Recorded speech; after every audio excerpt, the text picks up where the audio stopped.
Nós vamos retomar aqui a gravação da aula, né, com esse tema, o segundo tema de hoje. E André tá saindo. O que foi que houve, André? Não saia, volte. A gente está retomando a gravação e a gente agora vai trabalhar o que, a meu ver, né, é a evolução desses grupos terapêuticos gestálticos. Eu entendo que grande parte do que a gente entende enquanto grupo de terapia gestáltica, único exclusivamente, vem dos estudos de Pichon-Rivière, né, nos grupos que ele vai denominar grupos operativos, ok? E esses grupos operativos, vocês vão perceber que é muito semelhante, né? A gente, só para fazer uma contagem rápida aqui, já tinha aberto aqui o coisa mais para vocês verem, assim, o quão é simples o desenvolvimento desse. A gente vai ter pouco mais de 20 slides nessa tarefa, nessa apresentação, porque realmente é mais simples mesmo, ok?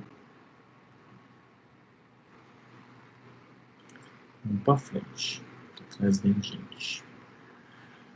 Então, Pichon-Rivière, né, que é o precursor, né, desse, desse termo, desse processo de grupos operativos, ele entende que o processo de grupo ele sempre é terapêutico. Diferente de outras abordagens, de outras questões, todo grupo ele é terapêutico. Então, a gente vai falar muito pouco sobre isso, porque vocês já entendem essa premissa como base, né, como processo básico. E ele vai falar na confecção, na composição dos grupos, que esse grupo ele só se constitui enquanto grupo. Talvez a gente vá dizer isso hoje de outras formas, de outros formatos, mas entendam que ele sempre vai entender e vai compreender os grupos na sua atuação e na sua ação. O grupo não é grupo enquanto ele não faz nada, ok? Então, tradicionalmente, a psicanálise, através do seu método, do seu aparato teórico, constituiu e tomou a categoria de sujeito particular como seu objeto primordial de intervenção. O sofrimento psíquico a ser tratado é aquele localizado, né, entre aspas, em determinada pessoa que se apresenta ao tratamento. No pensamento de Pichon-Rivière, isso se altera, né, altera essa percepção ao propor um olhar duplo sobre o grupo e os sujeitos. E aí é que está o pulo do gato diferenciado do que a gente, quando for tratar e trabalhar, e se a gente pensar em trabalhar na proposta de grupos operativos, é assim que a gente tem que ver, a partir de então, né, dois eixos que compõem o grupo e que vai fazer com que a gente perceba esse grupo de forma diferenciada. O primeiro eixo é o vertical, né, o processo vertical, que assinala tudo aquilo que diz respeito a cada elemento do grupo em separado, distinto, diferenciado do conjunto, como, por exemplo, sua história, sua constituição e seus processos psíquicos internos. O indivíduo ele chega nesse grupo dessa forma. Ele chega num processo vertical, verticalizado. Ele enquanto ele mesmo. E ele vai permanecer nesse grupo, nessa perspectiva e nessa percepção. Enquanto grupo, este indivíduo ele é visto enquanto sua história e sua constituição. Contudo, é aí onde vem o pulo do gato, né, dos grupos operativos, que bebe muito sobre as questões da Gestalt, também. Ele também pode ser visto de forma horizontal, referindo-se ao grupo pensado em sua totalidade. Então, o grupo é uma coisa, é um indivíduo, é um ser a ser pensado, tratado, estudado, e o indivíduo é um elemento distinto desse grupo. É óbvio que o grupo vai ter interferência nele e ele tem interferência no grupo também, ok?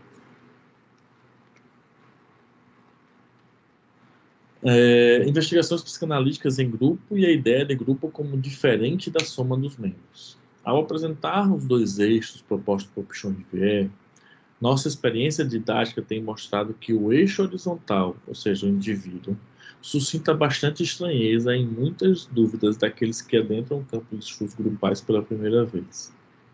Talvez porque nossa cultura sublime de tal modo a dimensão individual da existência que seja difícil para nós lidar com a ideia de que o grupo seja algo diferente da soma dos indivíduos que o compõem.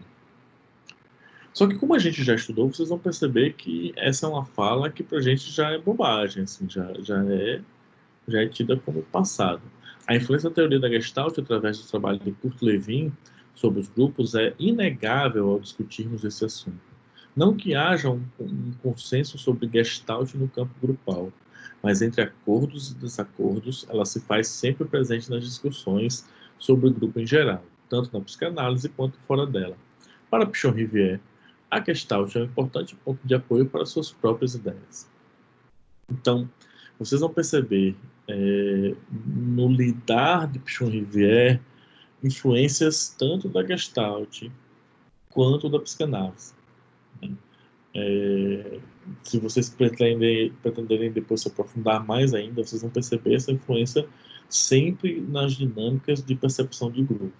Contudo, ele sempre tenta trazer a visão dele desses processos como um todo, né?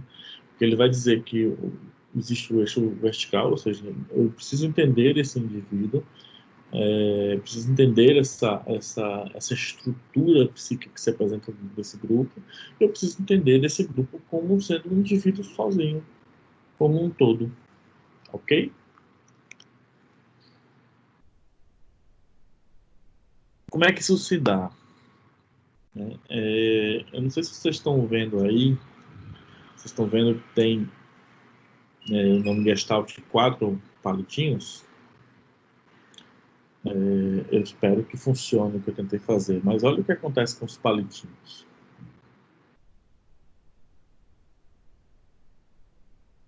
Funcionou? Não sei se para vocês funcionou. Mas qual é a metáfora que eu quero trazer para vocês? Quando eu analiso os indivíduos na sua individualidade, eles só são 4 palitinhos. Se eu dissesse para vocês que esses 4 palitinhos que eu estou apresentando aqui agora, eles são um quadrado, um quarteto, um quadrado mágico, né, de futebol, né? Teve uma época da seleção brasileira que tinha um tal de um quadrado mágico, né? E que de mágico não teve muita coisa, a gente não conquistou nada com esse quadrado, né? Mas o que é um quadrado? Quando você vai para as definições de estruturas, o quadrado não são 4 linhas. Né? Mesmo a figura plana, como é esse quadrado, não são só as 4 linhas que o definem, porque senão aqui ele também seria um quadrado, ele não é um quadrado aqui. Na hora que eu junto as partes, ele se torna uma figura diferente. Ele é mais do que a soma de 4 linhas. Ele ganha um espaço no interior que se interrelaciona em 4 eixos de... Eu esqueci o nome desse tipo, de ângulo reto, né? Eu tenho um perímetro aqui, alguém abriu aí o microfone para me ajudar nessa parte de matemática que eu sou péssimo. Não? Não foi não? Foi impressão minha? Então, eu tenho o perímetro interno, eu tenho a área interna da figura. Ou seja, eu ganho em qualidade diferente. Eu geralmente trago a ideia de fórmula da água, né? O que é que a Gestalt entende como o todo ser maior do que a soma das partes. Eu gosto da palavra diferente, eu digo que o todo é diferente da soma das partes.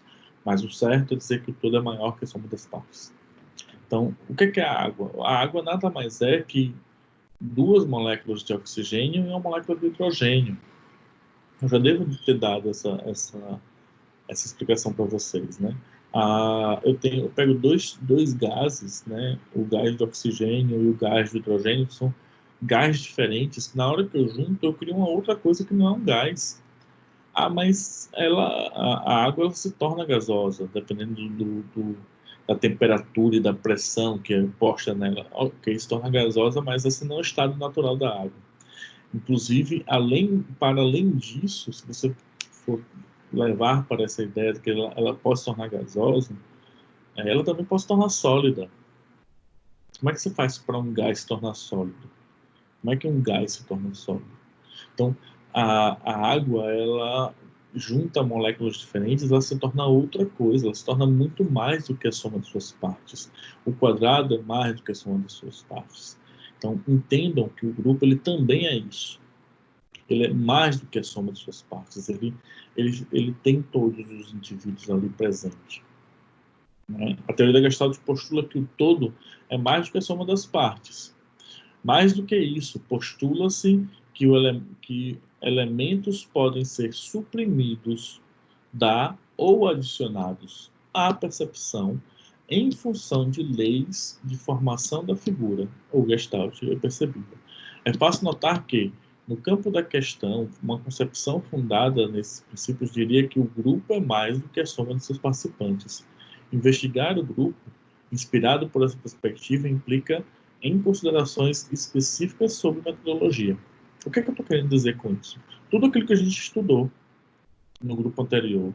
Entender que eu não posso simplesmente estudar esse grupo de forma a entendê-lo sem uma perspectiva de conjunto. Eu tenho aqui, metaforicamente, né, um conjunto de peões que simbolizam uma coroa. Quem é essa coroa? Quem é esse rei aqui? É o grupo todo. Eu posso até tirar um dos elementos, vai continuar constituindo uma coroa, mas talvez não do mesmo jeito, não do mesmo tipo, não da mesma qualidade. Eu posso acrescentar um elemento aqui, vai acrescentar um elemento a essa coroa, mas a minha percepção, a forma como eu percebo o grupo,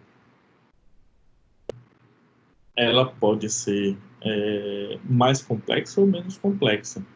Eu posso ter figura e fundo na percepção desses indivíduos no grupo. Né? A maneira de compreender a aplicação do conceito da Gestalt aos grupos varia. E muitas vezes os autores que trabalham com essa concepção sentem a necessidade de negar o caráter transcendental ou místico que o conceito assume para muitos dos seus críticos. É nesse sentido que Bion faz questão de dizer que o grupo é mais do que a soma de seus membros, do mesmo modo que um relógio é mais do que a soma de suas peças. Para Fuchs, a analogia é com o sistema nervoso. O grupo é uma entidade distinta da soma dos indivíduos, do mesmo modo que a soma dos neurônios não nos dá compreensão direta sobre o psiquismo. Porque o psiquismo é o neurônio inteiro. O relógio, ele é muito mais do que a junção dessas rodanas. A mente humana, o psiquismo, a memória, a forma como eu percebo as coisas, o funcionamento do meu cérebro, ele é muito mais do que a soma dos meus neurônios. Ele está para além dessa soma dos neurônios. Só que assim,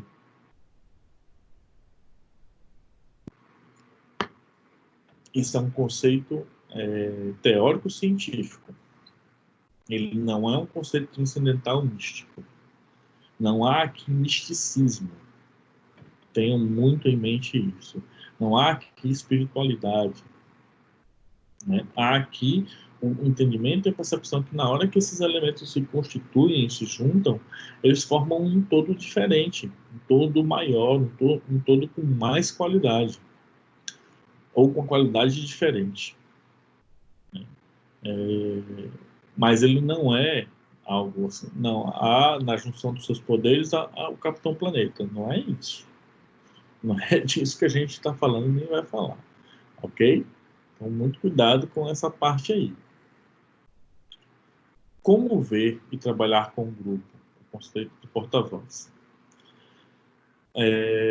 Tendo definido o grupo como unidade de análise, né, que é a definição do Christian Riviere vem dessas questões da Gestalt, diferenciando de uma simples soma de integrantes e focando nossa atenção no que ocorre entre os membros do grupo e não em cada um, pode agora surgir o questionamento de como entidade grupo se expressa, ou seja, como ela se dá a conhecer o coordenador. Gente, isso é água, viu? Isso é água, pelo amor de Deus. Não é cachaça. Ou não sei, pode ser vodka. O que uma pessoa diz, pensa ou sente em um grupo deve ser compreendido como um comunicado ou algo sobre o conjunto no qual está inserida. Certo? Então, esse grupo ele se dá a conhecer pelo coordenador em conjunto, mesmo que seja uma pessoa só falando. Nos grupos operativos, esse indivíduo ele é a entidade que vai despertar aquilo que o grupo está se sentindo e se percebendo. Às vezes, né, acontecem coisas para o facilitador do grupo, como ele está chamando aqui de coordenador do grupo, que ele não sabe de onde veio, mas que é uma sintomatologia vinda de um dos membros do grupo. E isso é algo que a gente deve controlar, enquanto entendido que aquilo que está surgindo é uma fala, patológica ou não, sintomatológica ou não, não importa como você vai entender aquilo, mas é uma fala do grupo. Ele está comunicando algo do grupo, mesmo que ele traga uma situação pessoal. Surgir no grupo, aquilo é do grupo. Aquilo é o grupo falando em alto e bom som para a gente. Em Pichon Rivière, o conceito de porta-voz trará um refinamento nessa questão, na medida em que possamos compreender que as manifestações do grupo têm um plano horizontal do grupo e vertical do sujeito. Não é acidental que um tema do grupo seja trazido por um outro integrante que seja apresentado de uma forma ou de outra, o que seria devido às particularidades de cada integrante, que seria no plano vertical. Gente, entenda.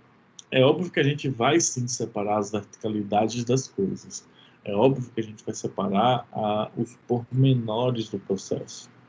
Mas lembra da outra aula que eu dei o exemplo de que você fez um grupo operativo somente com pessoas para trabalhar questões de pessoas que tiveram familiares, perderam familiares por Covid. Então, uma coisa é indivíduo A perdeu a mãe, indivíduo B perdeu um tio, indivíduo C perdeu um sobrinho, indivíduo X perdeu um cônjuge. Perderam pessoas diferentes em instâncias diferentes e camadas diferentes em suas vidas. Cada um teve a sua vida marcada por um encontro específico, que foi uma pandemia que matou um parente seu especificamente. Nesse sentido, a comunicação, por mais que pareça vertical, nos pormenores ela é vertical, porque eu estou falando da minha relação. Mas na fala, do trazer isso para o grupo, para que o grupo possa dividir esse processo é do grupo como um todo. As pessoas, nesse momento, empaticamente falando, inclusive, a gente pode dizer isso, o texto não vai falar sobre empatia, mas empaticamente falando, as pessoas podem ter uma ideia do que aquele indivíduo está sentindo, mesmo não sabendo exatamente o que que cada um vai sentir de forma diferente, mas aquele sentimento é do grupo, ok? O que acontece com uma pessoa em um grupo é que às vezes ela fica doente. Essa doença também comunicaria algo dos grupos dos quais a pessoa faz parte. É assim que Pichon Rivière diz que a doença mental é o emergente, aquilo que surge de um conjunto. de um grupo familiar e o doente, o porta-voz de uma problemática desse mesmo grupo. Eu não sei se vocês já viram situações em que uma criança aparece adoentada, doente, ou aparece apresentando comportamentos completamente inadequados ou divergentes no processo social. E aí você confronta os pais dizem realmente aquilo mesmo, é um terror e tudo, eu queria que meu filho ficasse bem, eu queria cuidar do meu filho. E você começa a fazer o tratamento. Não sei se eu já falei sobre esse tipo de coisa com vocês. E aí o que acontece? A criança começa a fazer o tratamento, ela começa a melhorar, ela começa a fazer acompanhamento, ela começa a modificar, e aí o que é que os pais fazem? Tiram da terapia, tiram do tratamento. Por quê? Porque na hora que essa criança começa a melhorar, aí aparece quem é que tem determinado comportamento que faz surgir esse determinado sintoma, quem é dentro de casa que acontece tal coisa, e aí os problemas se voltam para mim, não eu, facilitador, mas para mim, membro da família, que sou parte daquela doença.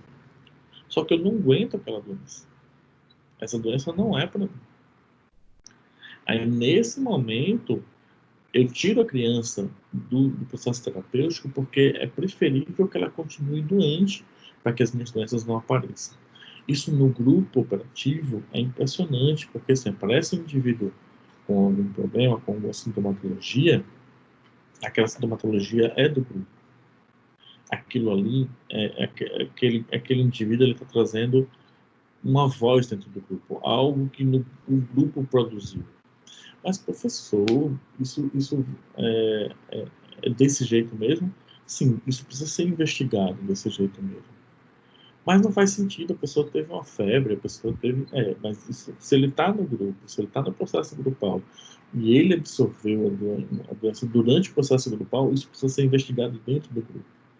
Dentro dessa concepção, Pichon Rivière apresenta a prática do grupo operativo como uma família com estratégia válida no curso do tratamento de membro familiar doente. Dessa forma, o adoecimento é visto e tratado na sua dimensão grupal. Todas as pessoas do grupo estão doentes ou precisam viver com o doente. Não sei se alguém de vocês vive com pessoas que precisam fazer dieta restritiva, de sal, por ser diabético, de açúcar, né, tudo. Se você não se entende enquanto pertencente àquele grupo, você também não cuida do doente dentro da sua casa. Então, é super difícil, é super complexo quando, por exemplo, a dieta é só para um. Esse um não vai conseguir vencer o processo, porque a casa não adoeceu junto. A casa prefere que só fulano de tal é que seja a pessoa que tem que assumir as restrições. Eu não preciso disso, não sou doente, é fulano de tal. E fulano de tal não melhora. Não há um processo dinâmico. É por isso que a gente fala que o processo é sistêmico, porque todos estão envolvidos no processo, todos fazem parte do grupo. Esse grupo ele se constitui nessa funcionalidade, né? Nessa visão. Tá demais? Eu tô vendo ninguém participando. Não sei se eu tô sendo claro demais ou tô voando demais, não sei.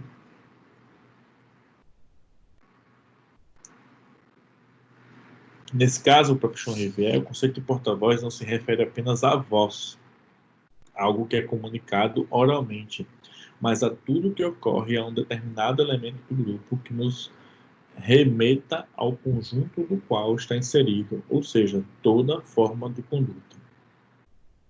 E aí, às vezes, assim, o indivíduo falta. Às vezes o indivíduo ele é agressivo. Às vezes o indivíduo ele é omisso. Às vezes ele mente. Ou seja, o grupo está te mostrando os conceitos, as situações. Ele está, nas suas ações, dando voz ao processo do grupo. Caes grava como porte-voix. Vou tentar falar no meu francês aqui péssimo, viu? A tradução ao francês do termo pichoniano, diferenciando do termo francês porte-parole. Esse porte-parole seria a tradução do que em língua corrente seria a tradução habitual do porta-voz. Só que ele usa esse porta-voz remetendo a esse tipo de voz aqui que eu expliquei antes, que é o tipo de voz ação, tipo de voz ativa. Deste modo, fará mais sentido no pensamento keynesiano falar também de diferentes portadores, como um porta-sintoma, um porta-ideal, o porta-sonho, o porta-silêncio, né? Como é que é isso? É como se cada membro do grupo assume como porta-voz uma funcionalidade dentro do grupo. Um que é o líder, um que sempre fala, um que sempre dá o exemplo, um que sempre participa, um que sempre é voluntário. Enquanto fulano de tal continuar sendo voluntário, para mim tá ótimo, porque eu não quero me voluntariar. Só que aí é que tá o pulo do gato quando você está analisando um grupo. O fato de só fulano de tal ser a pessoa que se prontifica a ajudar, a estar ali, a estar à frente, fazer isso, só ele fazer isso, demonstra que o grupo ele não está querendo contribuir. Porque se o grupo quisesse contribuir, tinha briga para ser porta-voz, para ser assistente, para ser porta-voz, para fazer uma atividade junto. Ou seja, o grupo está te comunicando que o grupo ele não é unido. É o mesmo porta-voz do bode expiatório do menino doente. É o mesmo. Ah, mas tem a pessoa que é calada, tem a pessoa que é assim. Isso é importante no grupo. Não é. Todo mundo precisa assumir o seu protagonismo dentro do grupo. E isso é que vocês, enquanto facilitadores, precisam perceber. Ah, eu tenho dentro do meu grupo uma pessoa que é fantástica, maravilhosa, está sempre apoiando, está sempre fazendo. Para mim é ótimo. Eu vou falar uma maluquice aqui, mas não me leve a mal. Pelo amor de Deus, quem é o processo, eu não quero criar nesse momento um momento de intriga, mas quem está no processo, pelo amor de Deus, não me entendam mal. Mas, por exemplo, há grupos, não todos grupos, em que um indivíduo ele considerado o porta-voz. E aí, é, assume-se que ele é a pessoa que tem que fazer a voz do grupo chegar ao facilitador, ao, como é o termo aqui utilizado no grupo operativo, que é o coordenador daquele grupo. É essa pessoa que tem que fazer essa voz chegar e é a pessoa que tem que trazer a voz de volta. Só que no trazer a voz de volta, essa pessoa entendeu alguma coisa diferente e comunicou uma coisa equivocada. Aí, o grupo vai e entrega a atividade ao coordenador de forma errada, equivocada. Não por culpa do coordenador, porque ele comunicou corretamente, mas para o grupo, por culpa do líder porta-voz, que tinha a obrigação de só fazer isso, de pegar a informação e trazer. E agora ele é a pior pessoa do mundo, porque ele prejudicou todas as pessoas. E eu não assumi a minha função de a minha responsabilidade de que se estava errado, eu também assumo a ideia, junto com o meu porta-voz, de dizer assim, poxa, estava errado, e a gente só confiou na palavra de uma pessoa, e a gente agora está dizendo que ela é a única culpada. Não, o culpado sou eu também, porque eu fiz errado. A culpada é todo mundo, porque ninguém foi lá para saber antes de terminar se estava tudo correto, se era só aquilo mesmo. Então, assim, confiamos nela e ela é culpada mesmo assim, você precisa entender isso. Não entendo, porque o trabalho e a atividade é do grupo, por mais que eu tenha um porta-voz, o grupo todo é responsável. Porque se a pessoa tivesse comunicado corretamente, ninguém estava dando os louros da vitória, não, graças a fulano de tal que trouxe a informação correta, não, graças a mim que fiz tudo certo. Percebe como é contraditório? A gente vai chegar nessas contradições dessas relações daqui a pouco, porque esse materialismo ele é dialético. Todo porta-voz ele é positivo e negativo ao mesmo tempo. O conceito de porta-voz em sua amplitude indica uma estrutura grupal a estrutura grupal sustenta um acontecimento individual, inclusive o adoecimento. A hipótese de trabalho dos autores como Fuchs e Pichon-Rivière é então que a saúde psíquica dos membros do grupo pode ser promovida por intervenções destinadas a alterar essa estrutura grupal. O trabalho com o grupo é um meio para se atingir uma melhora dos seus membros. Então, quando um indivíduo apresenta uma estrutura psíquica desconcertante, isso é um reflexo do grupo como um todo. E o grupo como um todo, ele precisa ser trabalhado. Eu preciso atingir a melhora de todos, não é só daquele. Ok? Aqui vem o tema já. Pichon-Rivière, da Gestalt e dialética materialista. O termo Gestalt é bastante empregado por Pichon-Rivière no início do seu trabalho com grupos, vindo depois a ser substituído pelo termo Gestaltung. O abandono do termo Gestalt se dá por seu caráter estático, que falha ao transmitir algo absolutamente central no pensamento pichoniano, movimento contínuo da dialética. A dialética está no que Pichon-Rivière gostava de representar como uma espiral ascendente, de onde a referência ao caráter espiralado do processo. Ou seja, a Gestalt, na verdade, ele é uma figura, ele é a percepção da figura. E para Pichon-Rivière, na verdade, o grupo ele é movimento, ele é dialético, ele é sempre algo a se construir, algo a se resolver, por causa de uma antítese de uma tese que se formam. Ai, meu Deus, eu sempre muito pra frente. É uma tese mais uma antítese que cria uma síntese, né? Sempre a dialética que cria uma síntese sobre a discussão, ou seja, que cria algo novo, que cria algo para além daquilo que foi trabalhado. Quando falamos da dialética de Pichon-Rivière, já não pensamos fundamentalmente nessa concepção. Há talvez algum traço dessa forma de conceber a dialética no grupo operativo, na medida em que o grupo é lugar de conversa de conhecimento, ou seja, aprendizagem, que se produz no encontro com o outro. Formar um grupo é, então, dar possibilidade para a conversa e a tensão entre as contradições. É interessante que a gente entenda que dentro do grupo há sempre dialética, há sempre a contradição. E a dialética, ela surge na contradição, ela existe na contradição. As relações, elas se dão na contradição, do ser e não ser, do que é e do que antes é, do ao contrário do é. E nesse sentido, a gente vai trabalhar dentro dos grupos operativos algumas leis fundamentais dessa dialética, né? A primeira lei fundamental postula que a realidade é contraditória em si. Preste atenção no em si. A realidade contraditória no em si. Isso aqui é um copo com água, isso é um copo sem água. E aí todas as concepções de ser um copo com água, um copo sem água, um copo gelado, um copo quente, ou seja, entender as contradições da realidade apresentada nela mesma. Deixa eu beber água, porque é água mesmo.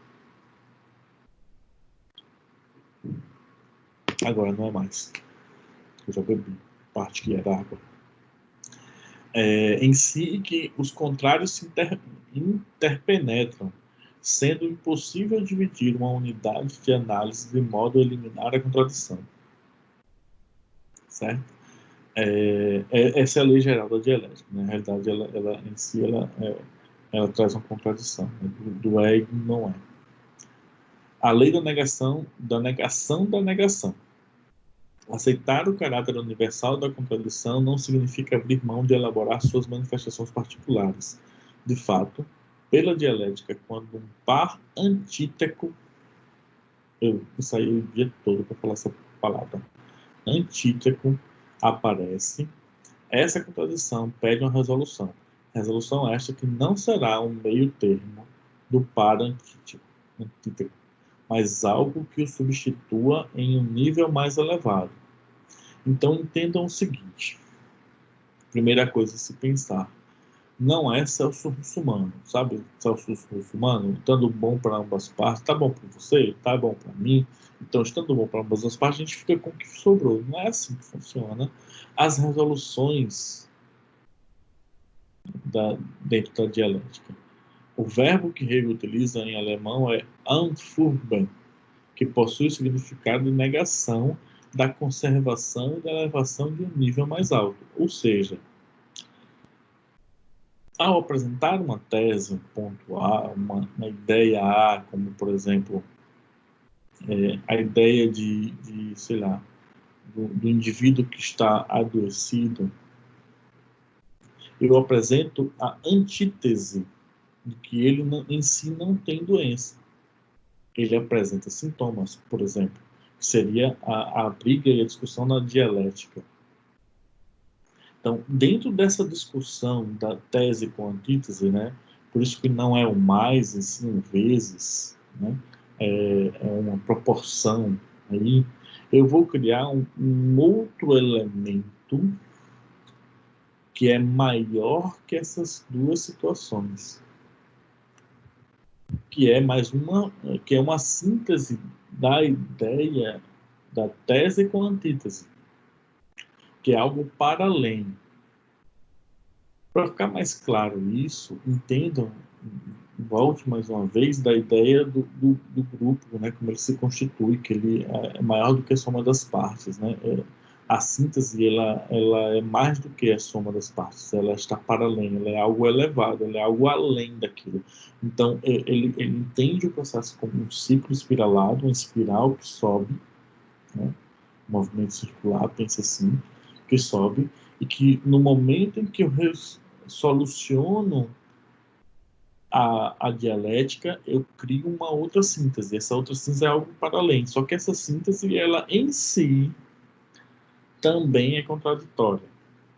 Mas não entendam mais ela sendo relacionada com o A e o não A.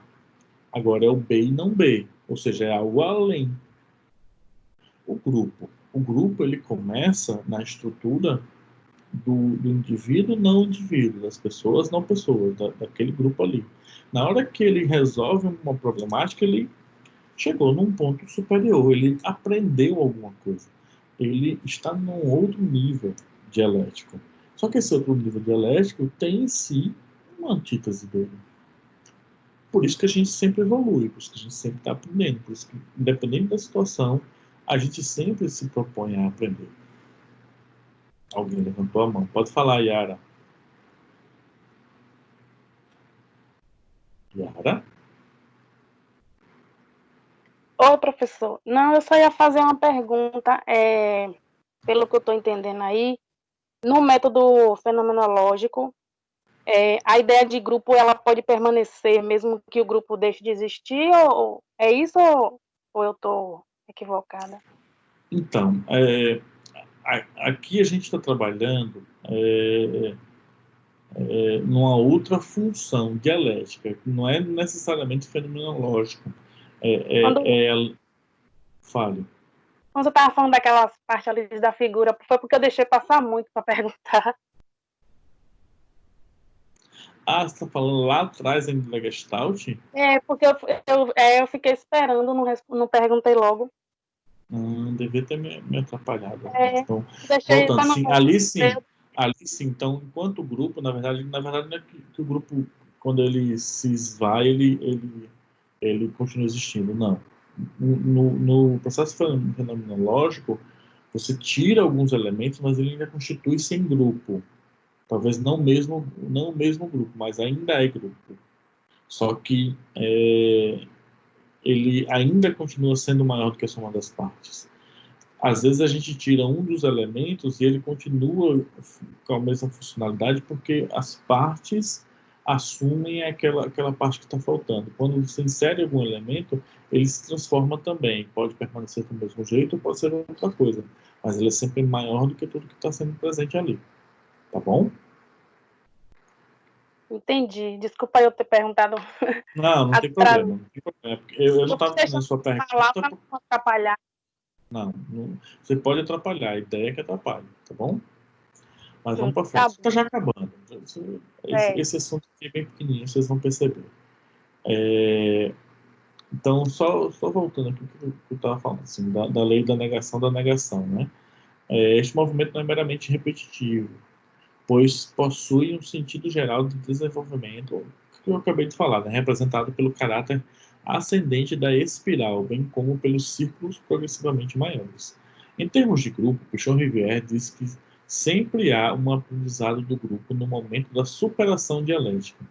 A contradição continuará a surgir e a exigir elaborações sempre diferenciadas. No entanto, a capacidade do grupo em lidar com as situações vai sendo ampliada. E aí eu consigo trazer de volta a dúvida de Yara. Quando a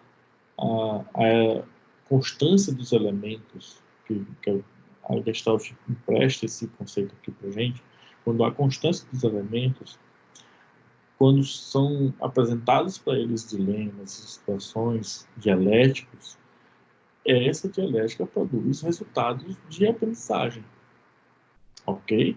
Isso é uma coisa que faz parte do processo, assim. A gente sempre vai estar desenvolvendo e trabalhando e construindo os processos, tá ok? A última lei, que é a lei da transformação da quantidade em qualidade. Um outro modo de descrever a superação é dizer que ela representa uma mudança de qualidade e não só de quantidade no processo. Instala-se assim uma ruptura. O parantíteco, é péssimo esse termo, né? O parantíteco, que organizava a vida psíquica do grupo, pode ser deixado para trás de modo que o grupo venha a ser organizado por um novo par. Estes são os momentos representados pela curva ascendente do modelo da espiral do Pichon-Rivière.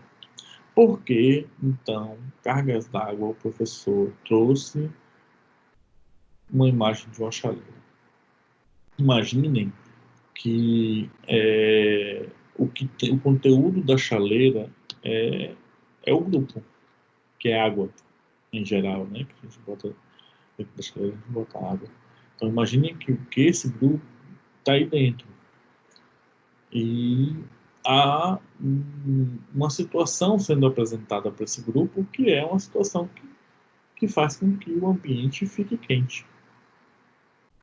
Então, a resolução do processo, a resolução da função química que se apresenta em esquentar uma chaleira é a água se transformar em vapor a determinado grau, por conta da temperatura e da pressão atmosférica incluídas nesse processo. Imagine um grupo que é apresentado para ele uma situação e que ele vai constituindo-se enquanto resolução, ele precisa chegar a uma resolução final. E a resolução final é algo para além daquilo que ele era antes. Porque aquela resolução transforma o grupo em alguma coisa diferenciada. Ele vai trazer para o grupo uma outra funcionalidade. Ok? Até que eu acho que vocês entenderam. Se não entenderam, só falar que eu volto. No caso do trabalho com grupos, o aumento da quantidade poderia dizer respeito a um aumento de intensidade e ou variedade nos diversos elementos explicitados e vividos no grupo antes de uma mudança de qualidade ocorrer. Assim, intensificações de efeitos, multiplicações de reflexões sobre o próprio grupo, emergência de fantasia, etc., podem indicar esse período cumulativo de processo. Então, imaginem que vocês estão só trazendo dinâmicas e atividades que vão fazer com que o indivíduo troquem afetos, troquem carinhos, compartilhem sentimentos bons, sentimentos reflexivos. Então, eu estou acrescentando atividades que podem proporcionar isso. Isso vai fazer com que o grupo cresça, acumule um certo sentido. Por outro lado, olha a antítese, a mudança de qualidade está ligada à ideia de superação dialética. Ela implicaria uma mudança de compreensão e vivência da situação que poderíamos chamar de insight. Por meio dessa superação, o grupo passa a uma outra forma de estruturar, a uma outra gestalt. Mudam, por exemplo, as relações de interdependência estabelecidas com o clima do grupo, etc. Ou seja, o grupo pode perceber, dentro de uma situação dessas que foram apresentadas, um estalo, dizer assim, poxa, Roberto, só traz sua dinâmica desse sentido. E comunica isso ao coordenador. Porque a gente já percebeu que o grupo realmente está bem diferente a partir dessas percepções, dessas atividades. A percepção do processo, como se apresenta, né, da realidade, é um insight. É aquela caída de ficha, é aquele momento em que você simplesmente olha para as coisas e percebe, gente, como que eu não percebi isso antes?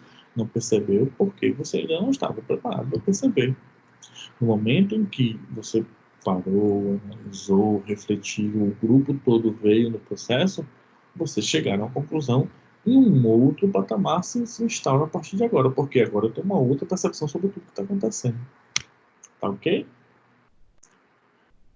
O caráter materialístico da dialética é utilizada por Pichon-Rivière. O termo materialista em Pichon-Rivière deve ser visto, antes de tudo, como uma referência ao homem em situação. Trata das relações que se estabelecem no dia a dia e que tomam forma devido a uma infinidade de elementos, dentre os quais os papéis são atribuídos à linguagem, à cultura, à história de um povo, à situação econômica, à história pessoal.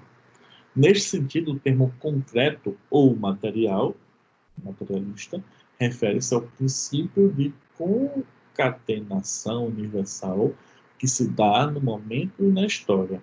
Na visão pichoniana, a história é fundamental para compreender o presente e projetar o futuro. Assim, material é, antes de tudo, uma referência ao caráter multideterminado do homem no momento do seu processo histórico. Por que eu li todo antes de explicar? Porque existe uma forma de resumir isso. É o que a gente chama de sócio-histórico.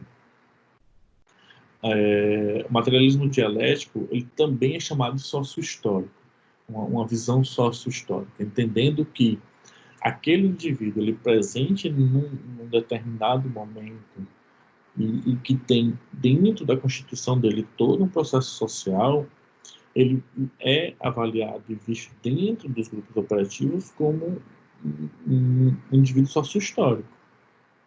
Então, quando a gente diz que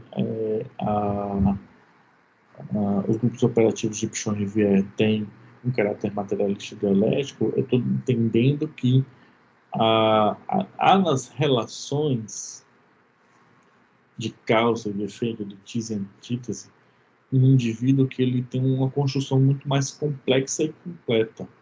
Ele não é somente um homem dado, ele é um homem, gênero masculino,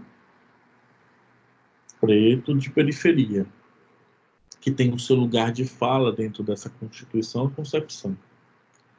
Tem seus atravessamentos, né, que é um outro termo que a gente usa muito. Coisas atravessam esse homem e que o determinam nas suas diferentes multifacetas. Tá ok? Qual é a noção de saúde dos grupos operativos? A dialética é movimento. A enfermidade é a negação desse movimento. Até que a gente fecha e tudo acabou. Né? Questão da prova, 10. Mas o que é isso? O que é então, nesse sentido, que ele vai entender como saúde? O movimento dialético, tal como vimos descrevendo nos grupos, pode ser interrompido, dando origem ao que Pichon-Rivière chama de estereotipia. O que são estereotipias? É quando o indivíduo cria estereótipos. É quando o grupo cria um estereótipo para si.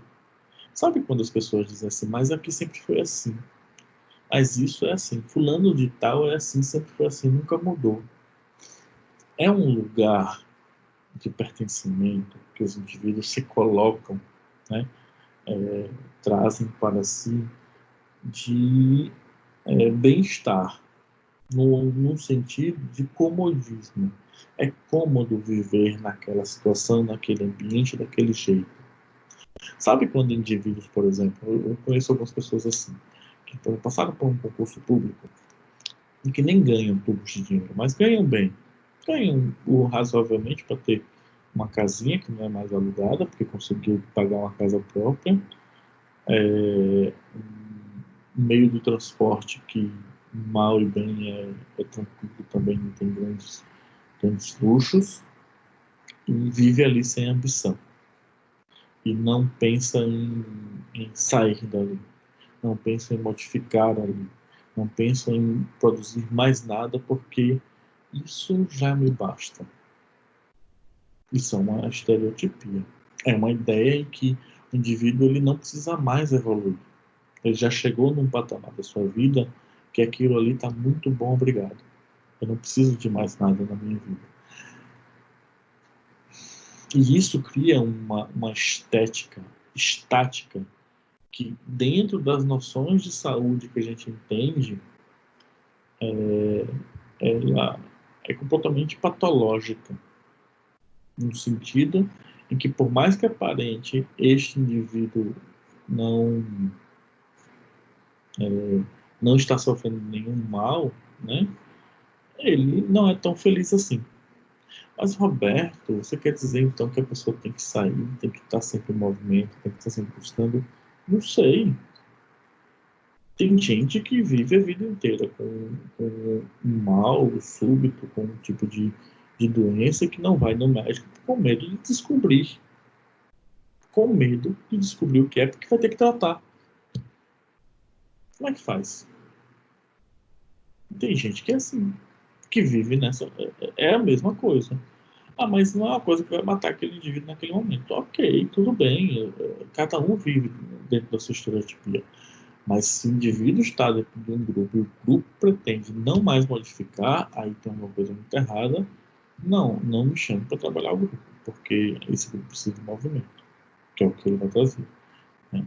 Fazer com que os papéis circulem dentro do grupo, superar as estereotipias, gerar novas possibilidades de compreensão. Essas são as formas que assumem a promoção de saúde dentro do grupo cooperativo, ok?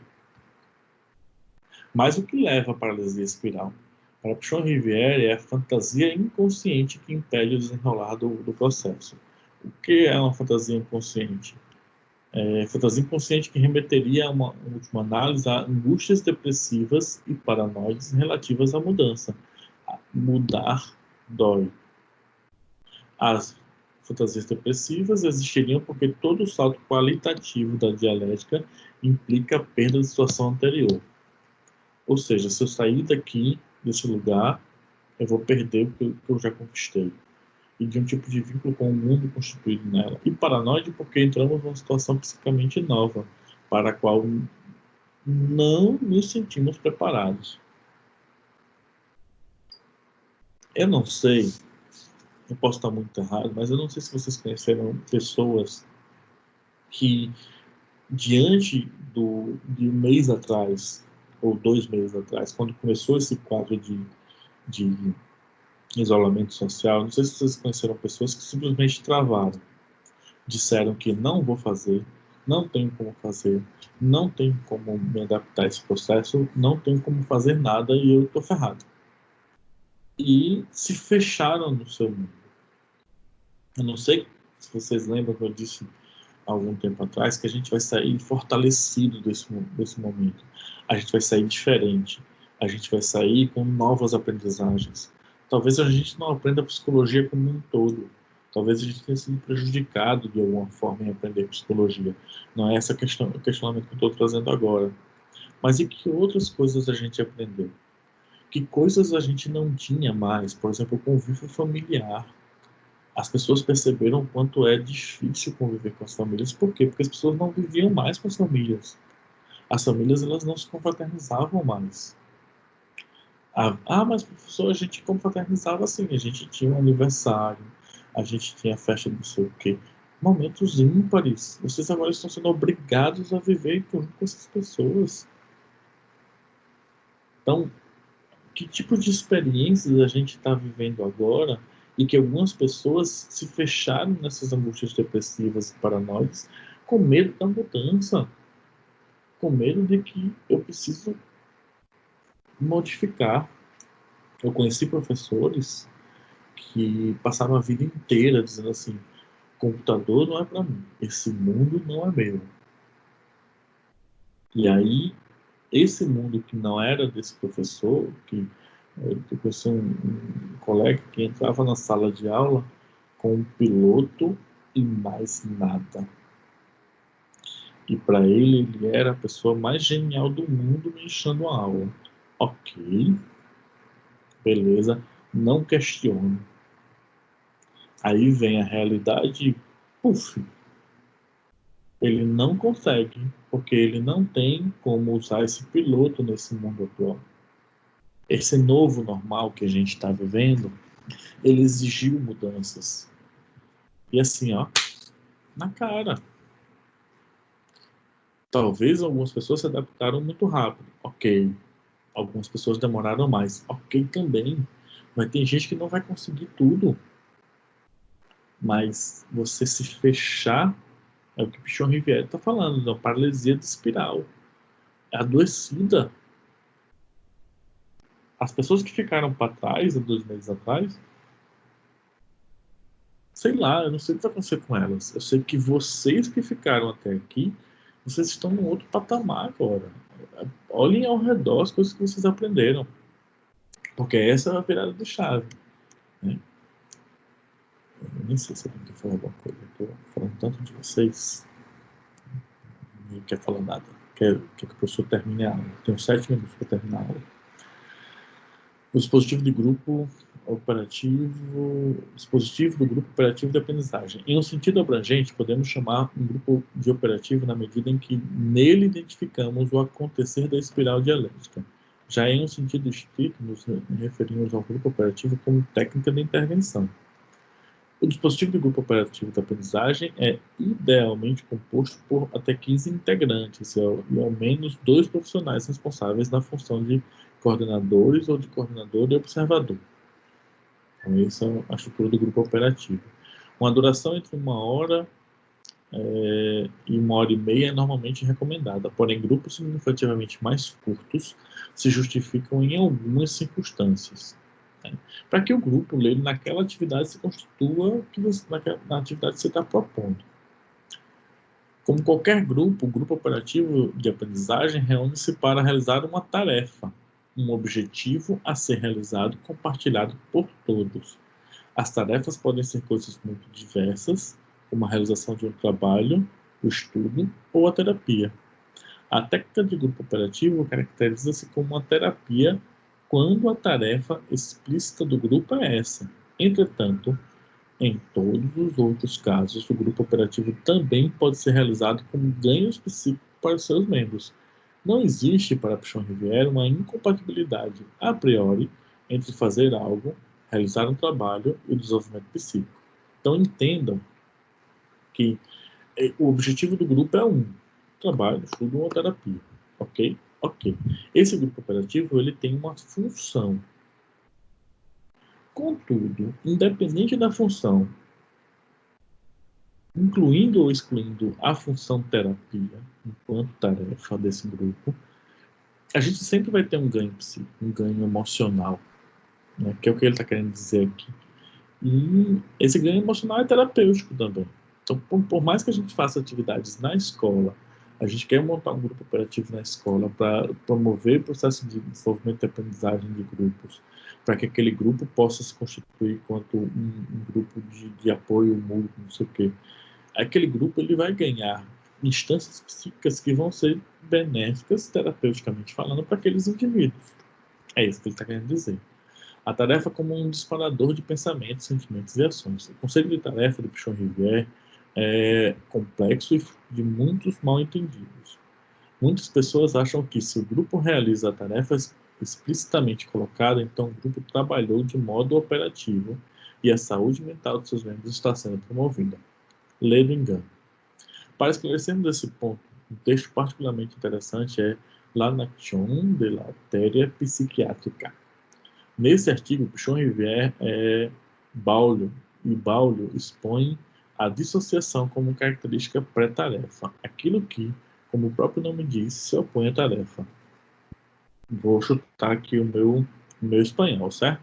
Además, en esta pretarea, donde se observa un jugo de disociação del pensar, actuar e sentir como formando parte também dos mecanismos antes enunciados, ou seja, mecanismos de defesa.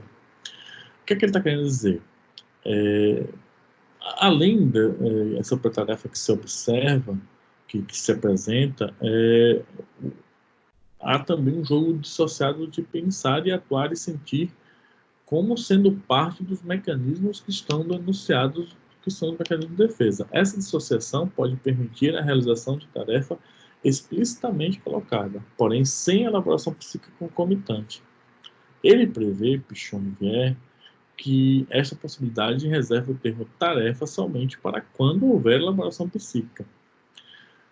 Deixa eu ver se eu dou um exemplo aqui. Não dou não. Então, deixa eu dar um exemplo aqui de volta. O que é que ele está querendo dizer? Às vezes, você cria uma atividade que ela se propõe a trabalhar determinada situação e o grupo simplesmente vai por outro caminho e não trabalha aquela situação.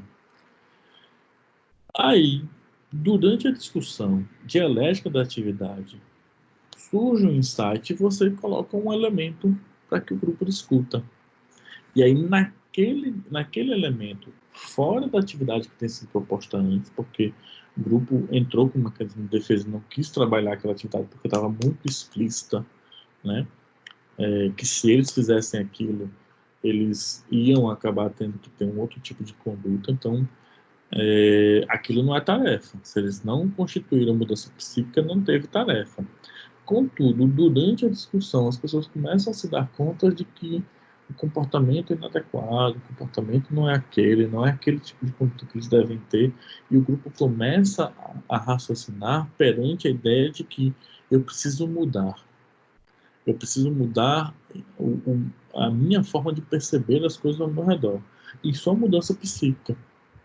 E aí, uma frasezinha que você colocou para que as pessoas discutissem vira uma grande tarefa para o grupo, porque houve reflexão psíquica. Entenderam? Então, a visão de saúde de Pichon-Rivière pressupõe uma ação humana em que figurem integralmente o sentir, o pensar e o agir. Isso é tarefa. Só quando há essa integração é que se pode falar de tarefa. Sublinha-se ainda que, na visão pichoniana, o natural seria a integração dessas esferas, sendo a dissociação um mecanismo de defesa acionado para a proteção contra as angústias que circulam entre elas. Ou seja, quanto mais integral for o sentir, o pensar e o agir, isso é uma tarefa e mais desenvolvimento psíquico eu tenho. Quanto mais dissociado for o sentir, o pensar e o agir, mais o indivíduo vai se afastar da tarefa, menos desenvolvimento ele vai ter por causa do mecanismo de defesa que impede ele de crescer. Essas ressalvas fundamentais quanto ao conceito de tarefa encontram-se no pensamento de Pichon-Rivière um termo próprio, o como se. O como se é uma falsa tarefa, pois dela tem apenas aparência, entrando a elaboração psíquica totalmente ausente.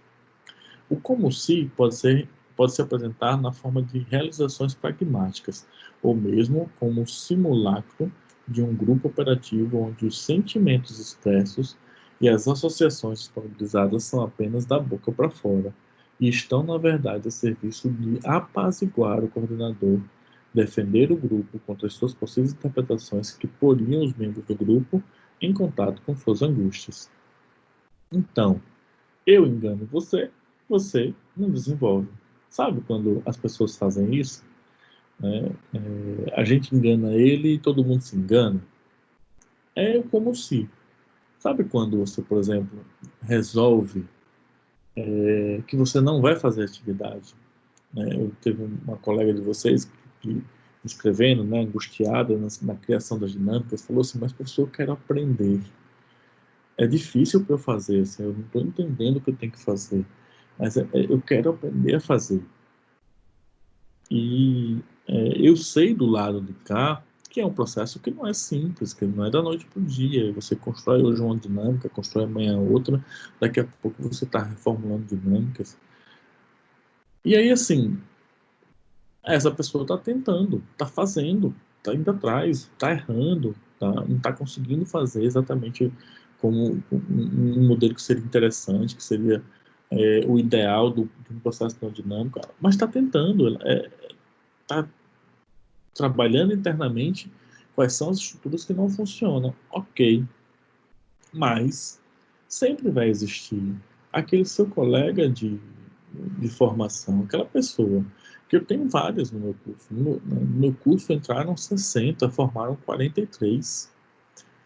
E eu tenho pessoas que formaram comigo que eu nunca, mas nunca, não sei nem o que aconteceu com a vida delas depois de formado, mas eu nunca vou indicar essas pessoas porque eu sei como elas se formaram. Eu não sei como está hoje, mas eu sei como se formaram, eu sei que pessoas são.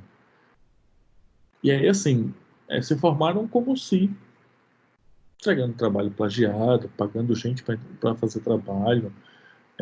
É uma crítica dura que o professor está fazendo agora? É uma crítica dura. Mas quem é que você está enganando? É o terapeuta ou é você mesmo? Que é o que ele fala aqui, né? O como se resolve, o grupo resolve dar respostas durante a discussão dialética para que o terapeuta, o facilitador do grupo, ok, tudo bem, vamos passar para outra atividade agora. Eu acredito que vocês conseguem enganar o terapeuta uma, duas vezes. Então, o terapeuta experiente percebe isso na primeira vez, na segunda vez, porque conhece esse movimento, conhece quando o grupo ele dá aquelas respostas só para apaziguar o processo. E não desenvolve, não sai do canto. Quem está perdendo é o grupo de se desenvolver, né? É interessante pensar que, quando propomos uma atividade lúdica ou expressiva a um grupo, estar em tarefa não é somente realizar o proposto. De fato, por vezes a proposta é apenas um meio para que se trabalhe determinados aspectos internos e vinculares. Às vezes a gente acha que é para trabalhar determinada coisa e a gente é pego no pulo do gato. Eu assumo a postura, geralmente quando eu estou na posição de pessoa dentro do grupo, de participar independente do que for, sabe? De não tentar descobrir qual é o objetivo e tentar frear o objetivo dentro de mim, porque eu não quero vincular aquilo. Se eu paguei, às vezes a gente paga caro, né? Quando você faz terapia de grupo, né? Você paga caro. Eu estou ali para trabalhar, não estou ali para quebrar o processo, né? Se eu paguei por um curso, eu estou ali para aprender sobre o curso.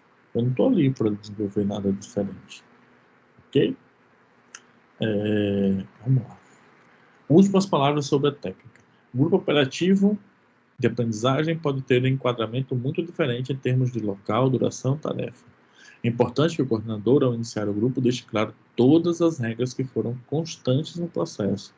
O dispositivo do grupo operativo de aprendizagem é um grupo verbal, cuja tarefa assume a forma de um tema para discussão. Ou seja, a gente tem um objetivo em comum e isso vai ser discutido dentro do grupo.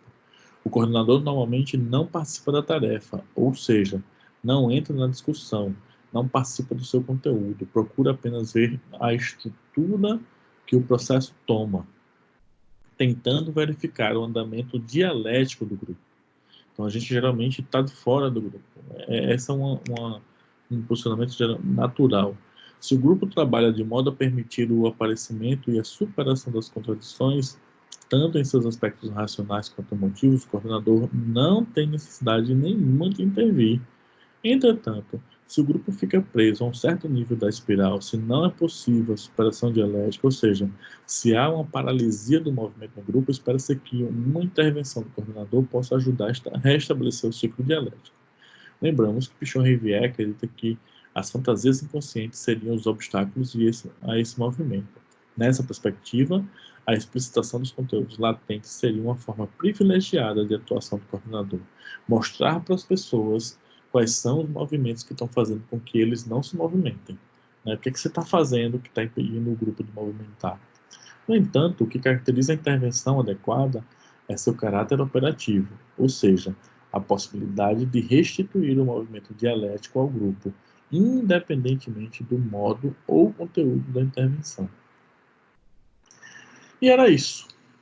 né? Hoje acabou tarde, né? Hoje eu passei 6 minutos, gente. É isso que eu tinha para trazer para vocês. Alguém tem alguma dúvida? Alguém quer falar alguma coisa? A Posso gente fazer uma pergunta rápida? pode sim. Bom, todo grupo operativo ele é terapêutico. Sim, de um certo ponto de vista, sim. Eu vou fazer um papel de advogado do diabo aqui. Vamos criar um grupo numa fábrica que algum tipo de produto deu errado. O diretor chamou os 3 gerentes da parte operacional, da parte de projeto, da parte de controle de qualidade, para discutir e chegar a uma solução de qual foi o problema que ocorreu. Esse grupo se Beleza. reuniu 3 dias só e chegou à solução e entregou ao diretor. Será que esse grupo foi muito mais operativo de aprendizagem ou terapêutico? Será que teve algum tipo de terapia aí nesse grupo tão rápido e tecnicamente tão ligado? Então, vamos lá. O que ele vai chamar de terapêutico sempre é que, assim, o grupo, ele tem alguma coisa errada. Ele não sabia o que era errado. Ou ele já sabia o que estava errado. Essa é a pergunta que eu te faço inicialmente. Você já Não, sabia? não, não. Eles não sabiam, o Então, produto deu errado e eles 3 estão tentando descobrir se foi erro de projeto, de fabricação e de material. então, eles saíram de um ponto que era um ponto que era estático. Eles analisaram a situação, né, fizeram um processo dialético, um problema é esse, problema é esse, problema é esse, e geraram uma solução. Essa solução é uma aprendizagem. Essa aprendizagem produz mudança psíquica no indivíduo. Produzindo mudança psíquica é terapêutica. Porque não necessariamente o adoecimento é uma depressão, é uma questão, mas o que ele está falando aqui é que o grupo estava estático anteriormente. E agora ele apresentou uma mudança significativa na forma de agir. Modificando a forma de agir, esse processo é terapêutico. É nesse sentido que ele chama de terapêutico, entendeu? Ok. Beleza. Mais alguém, gente?